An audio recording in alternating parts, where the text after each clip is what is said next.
рамзе ки чанд рӯз қабл дар маркази шаҳри Хуҷанд гузошта шуд ва намуди гулдаста буда аз ҷониби шаҳрвандон ва меҳмонони Хуҷанд хуб пазируфта шуд. Ин ташаббуси мақомоти иҷроияи ҳокимияти давлатии шаҳри Хуҷанд бахшида ба Рӯзи Модар буда тӯҳфаи ғайри чашмдошт ва хушҳолкунанда гашт. дар ин лаҳзаҳои тарихӣ дар як макони бисёр зебоманзари шаҳри Хуҷанд мондани чунин як муҷассама ки гулдаста аст ва зан ҳам монанди гул аст, монанди баҳор аст, монанди шукуфоӣ аст аз оғози баҳор. Аз рӯзҳое ки мо ба сулҳу ваҳдат расидем, оромию осоиштагӣ расидем, он шаҳодат медиҳад ва ҳар нафаре ки аз ин хиёбон гузар мекунад, ба ин манзара назар мекунад, он рӯзҳои мудҳиши Тоҷикистонро ҳам пеши назар меорад, бори дигар ифтихор мекунад. Ифтихор аз он ки мо давлат дорем, ифтихор аз он ки мо миллат дорем. ва дар ин майдони тарихии хуҷандшаҳри бостонӣ ки воқеан ба гулистон шабоҳат дорад ва ин гулдастае ки дар ин хиёбон гузошта шудааст ана ҳамин бонувони Тоҷикистонанд ки бо рангҳои гуногун, бо хушиҳои гуногун, бо тобишҳои гуногун давлати мо, ватани моро зебу зиннат медиҳад. Тамоми модарон, бонувон, духтарони Тоҷикистонро самимона шодбош мегӯям. бо дидани як рамзи иди модарон ки ин барои мо як навоварӣ буд, дида хеле хурсанд шудем ки имрӯз бо ташаббуси мақомоти иҷроии ҳокимияти давлатии шаҳри Хуҷанд як рамзи иди модаронро ба ин майдони хотиравӣ, ба ин як майдони таърихӣ гузоштаанд ки модарон аз ин занҳо, ҷавондухтарон хеле шод гаштем. ҳама модарон бигзор сиҳат саломат бошанд, ба ҳамаи орзуҳои худ муваффақ бошанд.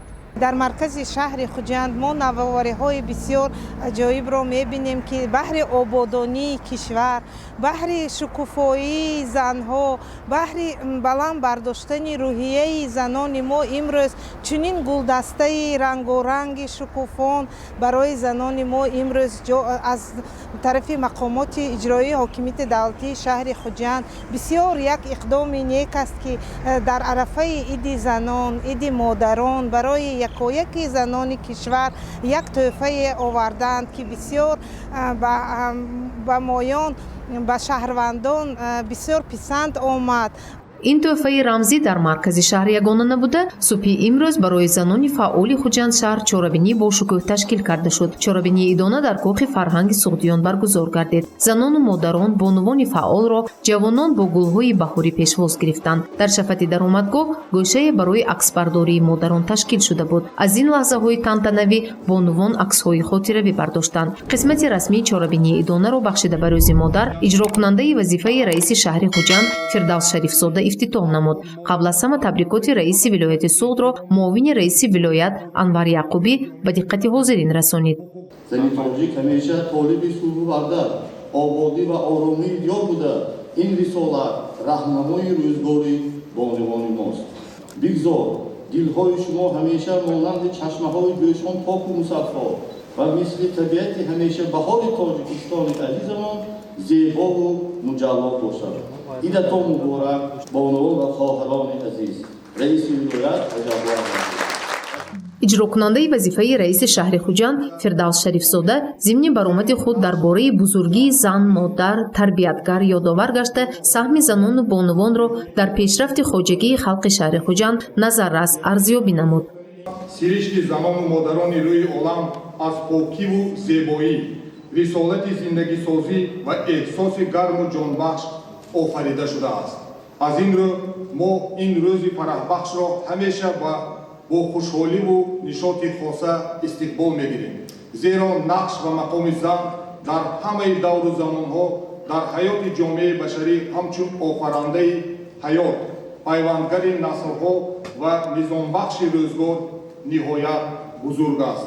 асосгузори сулҳу ваҳдати миллӣ, пешвои муаззами миллат, президенти ҷумҳурии Тоҷикистон ҷаноби олӣ муҳтарам Эмомалӣ Раҳмон қайд намуданд.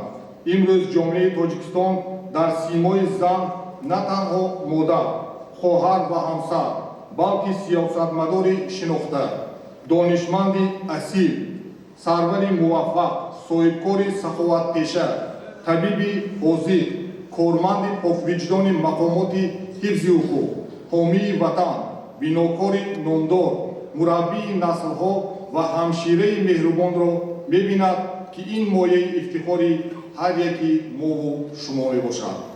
қисмати фарҳангии чорабинии идонаро бахшида ба Рӯзи Модарон композитсияи адабӣ идома бахшид.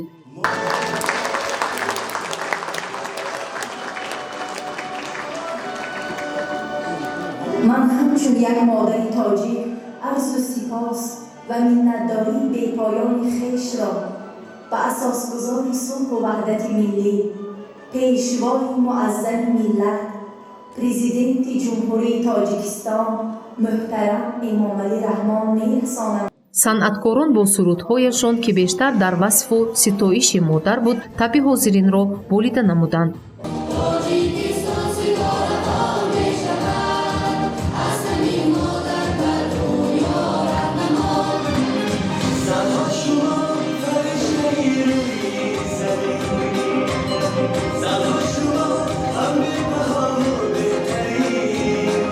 маҳфили ширу шакар бо иштироки шоирони халқии ҷумҳурии тоҷикистон Толиб Карими Озарахш ва Фарзона, ҳунармандони мардумии ҷумҳурии тоҷикистон Афзал Шошодиев ва Исроил Файзиддинов, раиси иттифоқи бастакорони ҷумҳурии тоҷикистон Амирбек Мусоев чорабиниро ҳусни тозае зам кард. модар ба илтифоти худованди бениёз در محضر درود و سلام فرشته هاست. مادر در آفریدن دنیای طفل ناز همراز صبح و همدم شام فرشته هاست. қисмати фарҳангии чорабинии шаҳрӣ бахшида ба Рӯзи Модар писанди аҳли толор гашта фазои идонаро пурратар сохт. гузориши Муҳаббат Мурод ва Наимҷон Аюбов барои барномаи иттилоотии хабар.